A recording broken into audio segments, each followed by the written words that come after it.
কেমন লাগছে?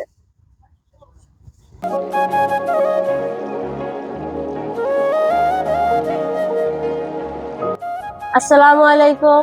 হ্যালো বন্ধুরা, আজকে আমি গরুর মাংস দিয়ে আলু দিয়ে রান্না করে আপনাদেরকে দেখাবো। যদি আমার রান্নাটি আপনারা দেখতে চান তাহলে সম্পূর্ণ ভিডিওটি অবশ্যই দেখতে থাকুন।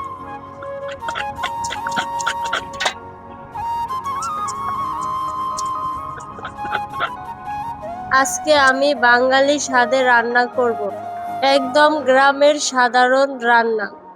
তাই আমি প্রথমে পাটায় বেটে নিলাম জিরা, পেঁয়াজ, আদা ও রসুন। গ্রামের এই সাধারণ মশলাটি আজকে রান্না হবে। মশলাগুলো বাটা হয়ে গেছে, আমি এখন বাটিতে তুলে নেব। প্রথমে আমি গরুর মাংসগুলোকে ধুয়ে নিচ্ছি।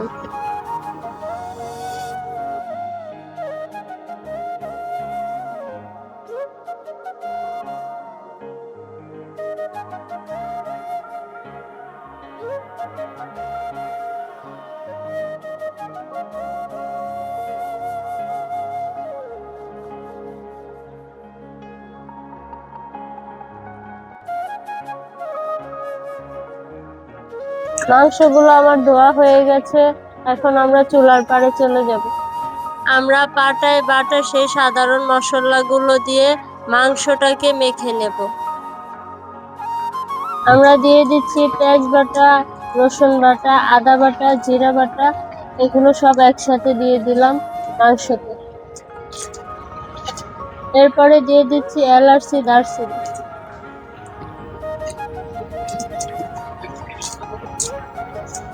দিয়ে দিচ্ছি লবণ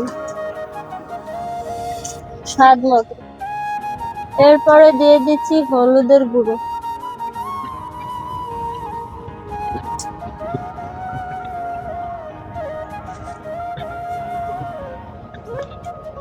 এরপরে দিয়ে দিচ্ছি মরিচের গুঁড়ো।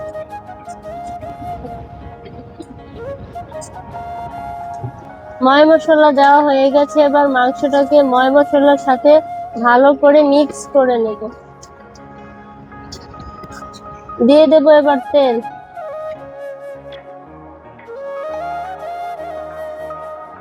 এবার তেল দেওয়া হয়ে গেছে, এবার ভালো করে মিক্স করে নেব।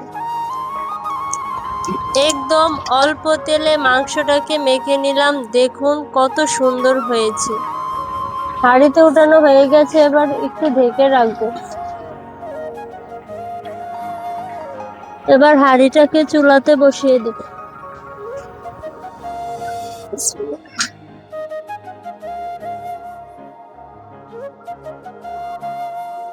মশলাটা আমাদের কষানো হয়ে গেছে, এখন আমরা গরুর মাংসটা কষানোর জন্য দিয়ে দিচ্ছি পানি।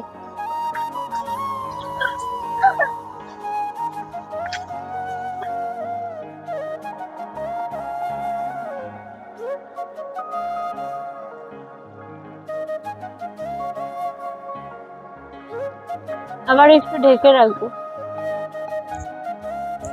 মাংস কষানো হয়ে গেছে, এখন আমরা আলু দিয়ে দেব।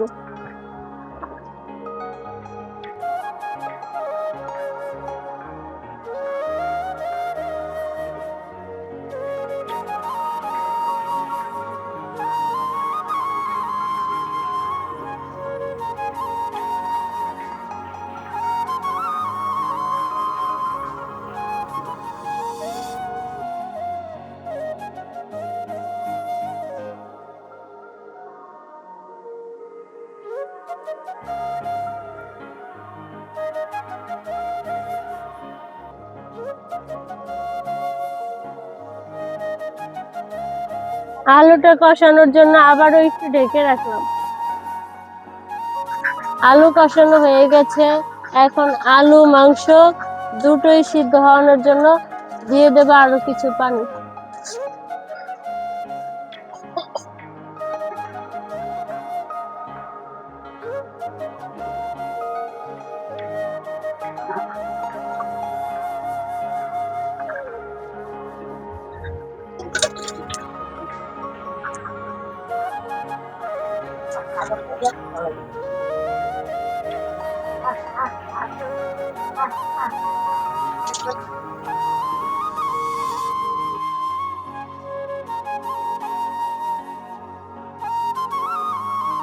সিদ্ধ হওয়ার জন্য আবারও একটু ঢেকে রাখবো।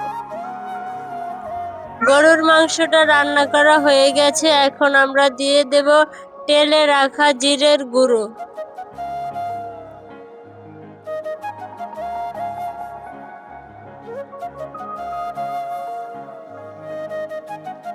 কিছুক্ষণের জন্য আবার একটু ঢেকে রাখবো। এখন খেয়ে দেখবো আমাদের সাধারণ রান্নায় গরুর মাংসটা কেমন হয়েছে।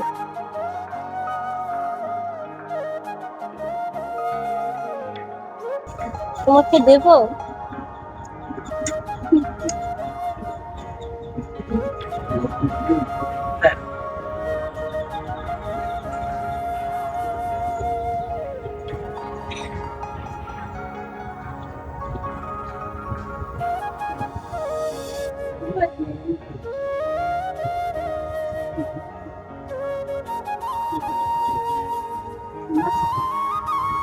বিসমিল্লাহ।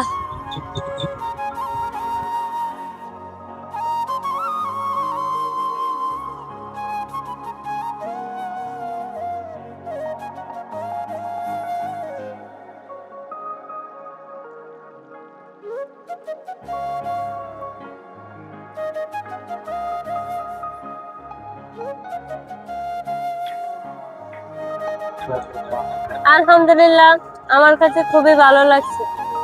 আপনার কাছে কেমন লাগছে?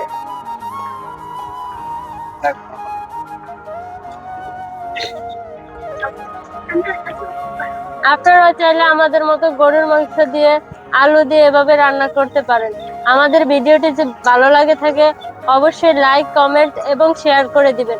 এরকম নিত্য নতুন ভিডিও পেতে চাইলে আমাদের চ্যানেলটিকে অবশ্যই সাবস্ক্রাইব করে রাখবেন। আল্লাহ হাফেজ।